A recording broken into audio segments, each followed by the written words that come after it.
ओम नमः सतेभ्यः ओम नमः सतेभ्यः यदर्चा भावेन प्रमुदितमनादरे दुर्यः छनादासित धर्गी गुण गण समध्या सुखनिधि लवन्ते सद्भक्त्या शिव सुख समाजं किमुदता महावीर स्वामी महावीर स्वामी महावीर स्वामी नयन प्रतिगामी भवतु मे गुरुः पंतु नित्यं जाने दर्शन नायिका चारित्राणां गंभीरा मोक्षे मार्गोपदेशिका पंच प्रविष्टि भगवान की एक रातिनाथ भगवान की अंतिम सतपति भगवान महावीर स्वामी की आचार्य श्री मुक्त बुद्ध भगवंत की आचार्य श्री विमल सागर जी महाराज की आचार्य गुरुदेव सनमती सागर जी महाराज की 3 करोड़ मणिरत्नों की द्वादशांजलि माता की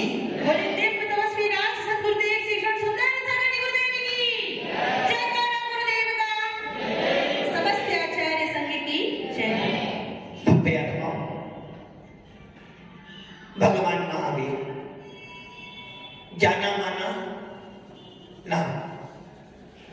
शायद भगवान महावीर के नाम को जब सुनते हैं अपने आप ही ये भाव बन जाते हैं कि कम से कम मेरा जन्म उस भगवान महावीर के शासन में हुआ है जहां पर आत्मा को भगवान बनाने की क्रिया की जाती है। भगवान महावीर के नाम को सुनने के बाद एक बार तो मन में ये भाव आ जाते कि ये वही महावीर हैं। कमल जी, ये वही महावीर हैं जिस महावीर ने शेर की पर्याय में क्या कर रहा था? ये वही महावीर का जीव है जो शेर की पर्याय में एक हिरण को खा रहा था। जबकि हमारा धर्म कौन सा है? हिंसा परमो धर्म। एक कोई महावीर का जीव जब शेर की पर्याय में गया तो हिरण को मार के खा रहा था। और जब उसने 2 मुनि राजों का उपदेश सुना तो शेर के जीव को क्या लगा? क्या याद आ गई? हम तो कबू ना निज घर। उसको याद आ गया कि हे आत्मनो, कहां तेरा कुल आदिनाथ का था, कहां तू आदिनाथ के कुल में पैदा हुआ था और कहां तू आज शेर बनकर जीव को मार रहा है? भूल गया। तो ये आदिनाथ ने क्या बोला था कि तू भी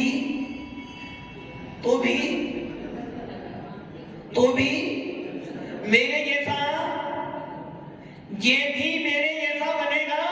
मैं भूल गया। मुनि राजों के शब्द सुनने के बाद उसको अपने अंदर में ऐसी आपुलत हो गया, ऐसी विशुद्धि बढ़ी कि उसने उसी क्षण अपनी आत्मा में भेद विज्ञान उत्पन्न कर लिया। कौन था? शेर का जी। आप कौन हो? आप तो शेर नहीं हो ना। वो शेर था। उसने क्या किया? और शेर के जीव ने क्या किया? शेर की पर्याय में सम्यक दर्शन प्राप्त किया, भेद विज्ञान प्राप्त किया। संयतों को देखकर, किनको देखकर? संयतों को देखकर प्रथम भाव उत्पन्न कर लिया। और प्रथम भाव जब हुआ उसी क्षण उसको अपना सुलक्ष्य याद आ गया कि मेरा लक्ष्य क्या है? मेरा लक्ष्य है आत्मा से परमात्मा बनना। और जब सुलक्ष्य याद आ गया तो उसने क्या कर लिया? सुगम मोक्ष मार्ग कैसा है? सुगम लगता तो नहीं है। संसार का मार्ग सरल ही तो है ना, सीधा साधा ही तो है संसार का मार्ग। कठिन मार्ग कौन सा है? आपके पास 2 चीजें, एक तरफ है बेसन की बर्फी और एक तरफ गुलाब जामुन। बोलो कौन सा खाओगे? एक तरफ बेसन की चक्की रखी है, एक तरफ गुलाब जामुन। कौन सा खाओगे आप? नहीं, बागड़ के लोग तो गुलाब जामुन ही, वो तो बेसन की चक्की ही खाएंगे। सही है ना? उसी प्रकार आपके पास में एक तरफ संसार का मार्ग है और एक तरफ आत्मा का मार्ग है। एक तरफ दुख का मार्ग और एक तरफ अनंत सुख का मार्ग है। एक तरफ चतुर्गति का मार्ग और एक तरफ वीतराग साधन है। एक तरफ राग देश की बढ़ती हो रही है और एक तरफ वीतरागता की बढ़ती हो रही है। बताओ कौन से मार्ग अच्छा है? सरल कौन सा है? कौन सा सरल मार्ग है? एक तरफ संसार का मार्ग है, एक तरफ संयतों का मार्ग है, वीतरागियों का मार्ग है। कौन सा मार्ग सरल है? संसार का मार्ग सरल है ना? संसार का कौन सा मार्ग सरल है? अब आप ये सोच लो, भेद विज्ञान की तो बहुत बड़ी दूर की बात है। अभी आपको ये निर्णय करने में भी समय लग रहा है कि एक तरफ संसार का मार्ग है, एक तरफ मोक्ष का मार्ग है, एक तरफ परतंत्रता का मार्ग है और एक तरफ स्वतंत्रता होने का मार्ग है। एक तरफ राग देश का मार्ग है और एक तरफ वीतरागता का मार्ग है। दोनों में से कौन सा अच्छा मार्ग है? निर्णय नहीं कर पा रहे हो। आप इनसे पूछो, जो ऊपर संयत बैठे, इनसे पूछो, महाराज क्या आपको पुनः संसार चाहिए? आप पूछ लो, किसी भी महाराज से पूछ लो, महाराज आपको इस साधना के बल पर क्या चाहिए? आप जो साधना कर रहे हो, आप पूरे दिन में 24 घंटे के अंदर 28 गुणों का पालन करते हो, 28 कीर्ति कर्मों का पालन करते हो, एक टाइम आहार करते हो। इन सारी साधना के बल पर आपको क्या चाहिए? प्रमोशन चाहिए, डिमोशन चाहिए? प्रशंसा कर महाराज कह रहे, महाराज हमें तो डिमोशन तो चाहिए ही नहीं चाहिए। डिमोशन पहले था, अब तो प्रमोशन हो गया होगा। प्रमोशन हो गया, अब तो प्रमोशन हो गया। और संयत कह रहे महाराज प्रमोशन तो इनका हुआ, साथ में हमारा भी प्रमोशन हो गया। अब बताओ आपको डिमोशन चाहिए, प्रमोशन चाहिए? प्रमोशन चाहिए। प्रमोशन कौन सा प्रमोशन? इन संयोगों से पूछ तो लो कि महाराज आप जो साधना कर रहे हो किसके लिए कर रहे हो? और आपसे पूछूं मैं, कमल जी किसके लिए कमा रहे हो? कमल जी किसके लिए कमा रहे हो? हाँ भैया, किसके लिए कमा रहे हो? अपने लिए? पर के लिए कर रहे हो? पर के लिए कर रहे हो ना? अब आप ये सोच लो, जानते हो कि मैं पर के लिए कर रहा हूं, मानते भी हो कि पर के लिए कर रहा हूं, किंतु श्रद्धा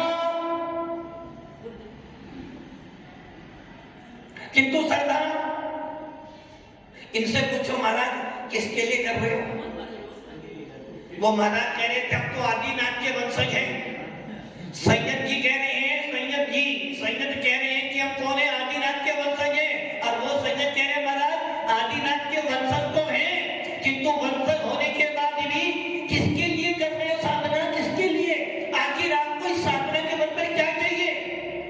आप कह रहे हो किसके लिए कर रहे हो? पर के लिए। झूठ बोल रहे हो, पर के लिए नहीं, अपनों के लिए। किसके लिए कर रहे हो?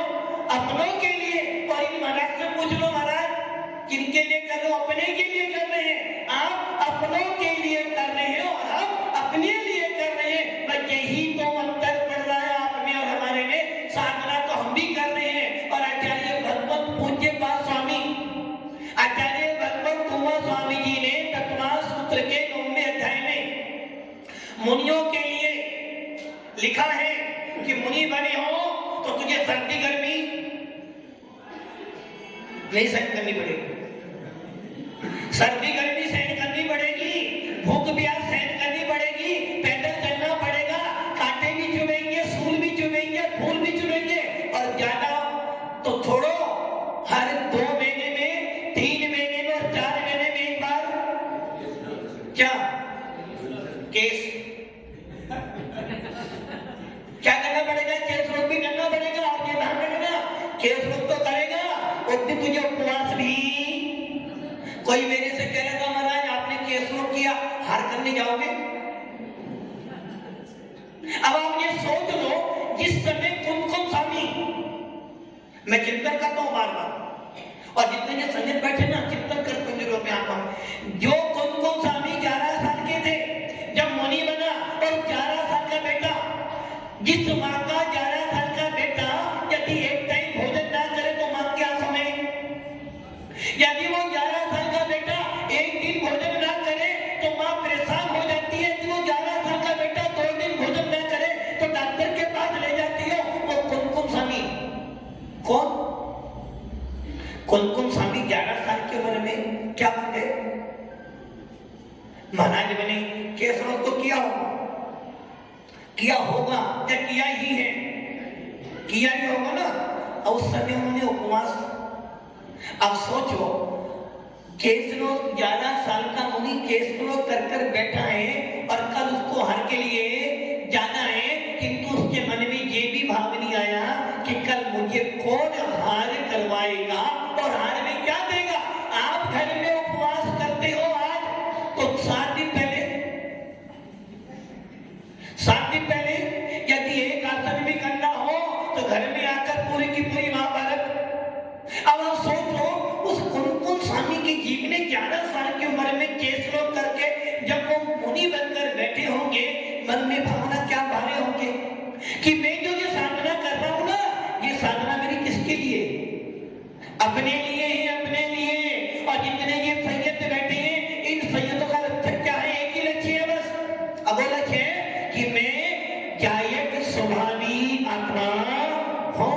और आपका लक्ष्य क्या है? कमल जी सब काम हो चुके हैं,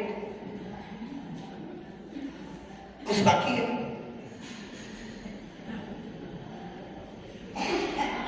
कुछ बाकी है। अच्छा, मेरे पास आना बाकी है तो वो बाकी ही रहेगा, वो पूरा होने वाला नहीं।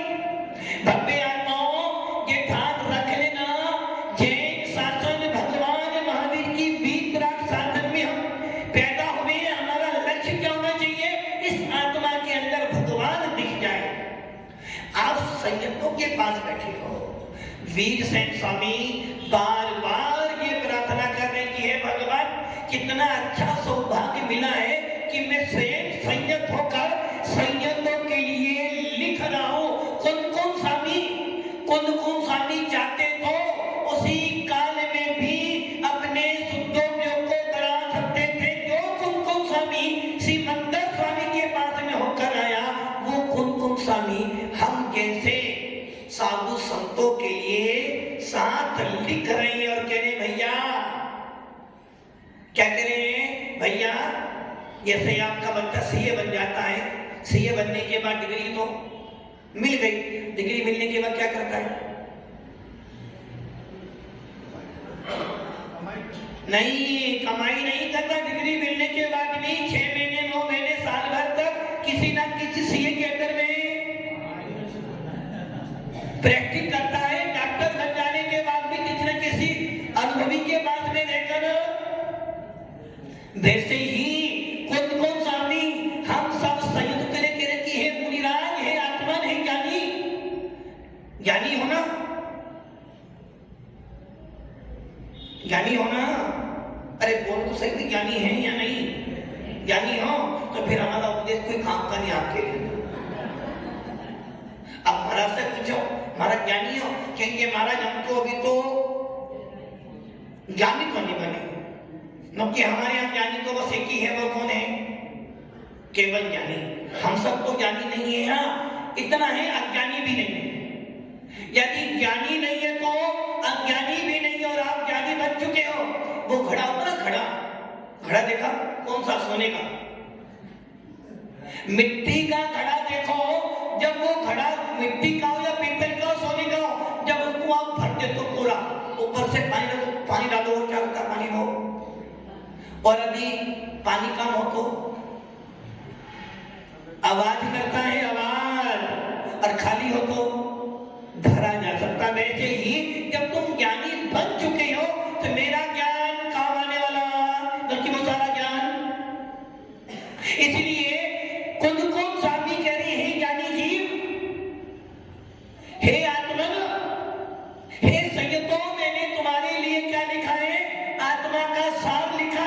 मैंने तुम्हारे लिए अनुभव दिया है। अनुभव, लोग कपड़े पहने पहने आत्मा का अनुभव करते हैं। किसमें? कपड़े पहने पहने अपने आप को परमात्मा मान लेते हैं। और खुद को स्वामी कह रहे भैया मैंने पहले क्या किया? मैंने पहले समय सार की गाथा में आचार्य कुंकुम स्वामी कह रहे हैं कि भैया मैंने तेरे लिए क्या दिया है? आत्मा का सार दिया है। आत्मा कैसी होती है? परमात्मा कैसा होता है? आत्मा का आनंद कैसा आता है?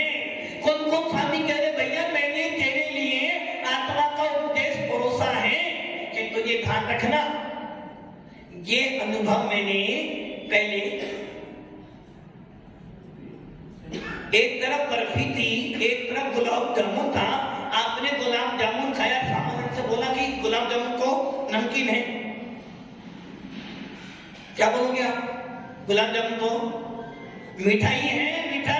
किंतु सामने वाला कहेगा भैया तेरी बात पर विश्वास में कैसे करूं, मैंने अभी तक तो खाया ही नहीं है। तो कुंकुम स्वामी कह रहे कि मैंने तेरे लिए संयतों के लिए आत्मा का अनुभव दिखलाया है। किंतु ये अनुभव, हे ज्ञानियों, ये अनुभव मेरे कहने से नहीं माना। भैया आप जीव हो,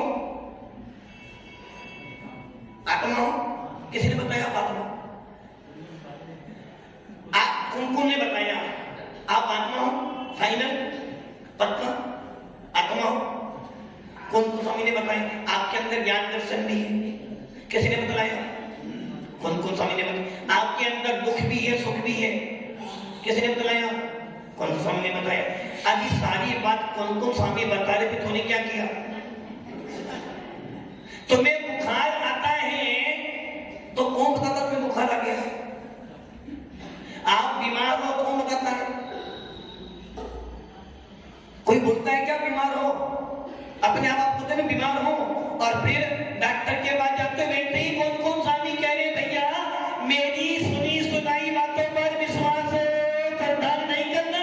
मैं कह रहा हूं ये आत्मा है, मैं कह रहा हूं तेरे अंदर परमात्मा विद्यमान है, तेरे अंदर केवल ज्ञान विद्यमान है। मेरी बातों को सुनकर यकीन नहीं करना, क्योंकि हो सकता है मेरे से कहीं चूक हो जाए। इसलिए क्या करना, आप जब बाजार में जाते हो, मिट्टी की क्या ला रहे हो? मिट्टी की घड़ी ला रहे हो, पहले 3 बार बजा। क्यों बजाई? फूट जाएगी वो तो। जब एक मिट्टी की बर्तन लेकर आते हो, उस कितनी कीमत होगी? 10-15 रुपए। उसके लिए भी 3 बार। क्यों भाई, क्यों बजाया? कहीं फूटी तो ना हो। तो जब एक मिट्टी को लाने के लिए परीक्षा करते हो तो कौन जाने के लिए भैया मेरी सुनी सुनाई बातों पर यकीन। और एक तरफ ये भी कह रहे हैं जिन्हें देव ने जो कहा है उसको प्रदान करने वाला सब में दृष्टि जीव होता है। और कौन स्वामी कह रहे हैं ये बात सत्य मैंने बताया है, किंतु मेरी बताई हुई बात तभी मानना जब तुझे उसका वेदन हो, अनुभवों में जीव हो। मैं भगवान आत्मा हूं, उसका वेदन मेरे को होना चाहिए। और अभी मुझे वेदन नहीं हो तो मैं काय खाइए? गुलाब जामुन मैंने खाया है तो स्वाद किसको आएगा? मेरे को ही आएगा। वैसे ही यदि मैं आत्मा हूं, मेरे अंदर ज्ञान दर्शन है, मेरे अंदर ज्ञान स्वामी है, तो कुंकुम स्वामी की बात को सुनकर, संयतों की बात को सुनकर उसका प्रैक्टिकल कर कि तेरे अंदर ज्ञान है क्या, तेरे अंदर दर्शन है क्या, तेरे अंदर परमात्मा है क्या। और जब तुझे लगे कि हाँ मेरे अंदर भी ज्ञान दर्शन है तो कहना कुंकुम का कहा हुआ एक वाक्य परमाणुभूत है। और जो परमाणुभूत होती है वो ही जिन वाक्य होता है। इसलिए मम्मी आपको किसी भी संयत से पूछ लो महाराज आपको जाना कहाँ, महाराज कहाँ जाना, परसों सभी कहाँ जाना, क्या कह रहे महाराज? ऊपर जाना है तो रतलाम नहीं जाना। संयत जी कहाँ जाना? नहीं ना, वो कह रहे जाना ही नहीं। अरे भाई ज्ञानी जीव कहता कहीं नहीं जाना, क्योंकि आत्मा को आत्मा में स्थापित कर दो, कहीं जाने की इच्छा। और जिस दिन आत्मा में स्थित हो जाएगी उस दिन ये आत्मा अपने आप केवल ज्ञान ज्योति स्वरूप में। जाना कहाँ है? महाराज तेरे ऊपर जाना है, आपको कहाँ जाना है? हमारे साथ वो एक भजन सुना था हमने, उस शब्दों को बोल रहा हूं। झूठ बोले पाप लागे, ऐसे पापों से डरियो, ये नरकों में ले जाएंगे तू देखता। आप कह रहे हो साथ में जाना है, याद करो पंक्तियां। रहे सदा सत्य संग योनि का, ध्यान मुनि का। किनका ध्यान? किनका ध्यान? हमारा ध्यान क्या? समय सार नाटक में पंडित बनारसी जांची करे हैं, एक बयान में दो तलवार। तू चाहे कि मैं रागी बना रहूं और तू चाहे मैं भगवान बन जाऊं, तीन काल में होने वाला है। इसलिए आपके अंदर इन संयोगों का कुछ तुम्हें जाना कहाँ है? वो संयोग कहेंगे महाराज बहुत घूम लिया, अब तो बस एक ही इच्छा है कि आत्मा में रमण हो जाए। और जिस दिन आत्मा में रमण हो जाएगा तुरंत परमात्मा प्रकट। इसलिए भव्य आत्मा ये सारे संयम जो बैठे हैं इनका एक ही लक्ष्य है। अब वो लक्ष्य है आत्मा हूँ, आत्मा हूँ, आत्मा मैं